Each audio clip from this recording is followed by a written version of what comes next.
Hi, this is Rob Daiker, Realty Executives, your agent specialist.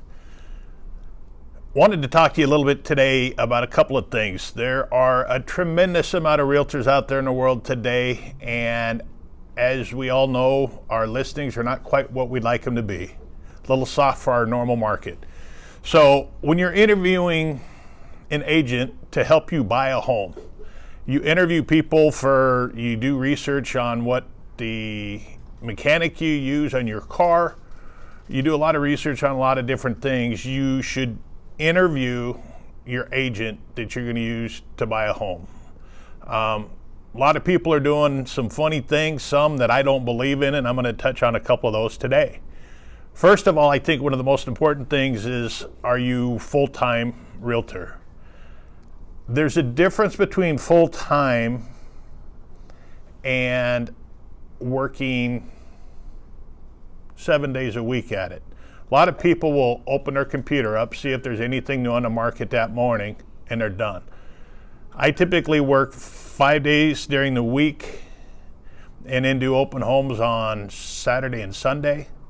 I'm in the computer 2 to 3 times a day. And there's others out there that are just looking at the computer once a day, and if they miss something, they miss something. You can't miss something in this market. Number two, there's a lot of people that, in order to secure houses and do some things, there's 2 things I don't believe in. One is waiving an appraisal. That dictates a couple of things. One, what the house is worth. It's an estimate of a person's opinion of that day.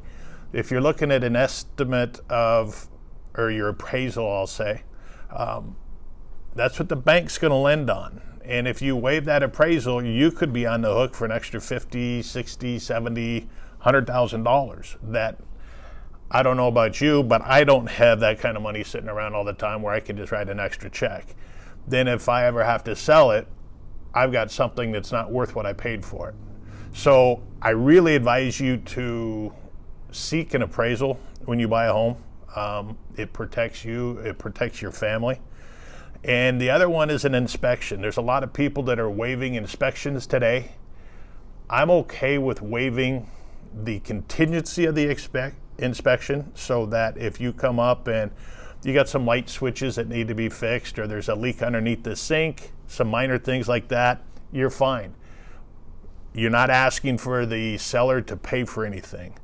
But there's things that, even with my background in construction and building homes, that I don't see when I walk through a home.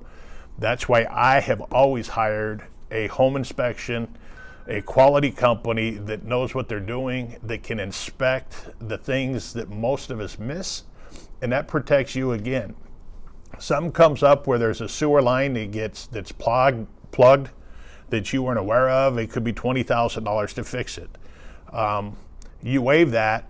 It's kind of like waiving the appraisal. You may have to write an extra check for $20,000 that, again, most people are buying at the upper end of their limit, not the lower end. So I've got a list of about 7 more of these that I feel are pretty critical, and I'd love to share them with you. If you have some questions, please reach out to me. My email is robdaiker, it's Daiker, at realtyexecutives.com. And again, I am Rob Daiker with realtyexecutives.com, your area specialist. Phone number of 623-499-1188. Again, that's 623-499-1188, Rob Daiker, Realty Executives. Thanks, and have a great day.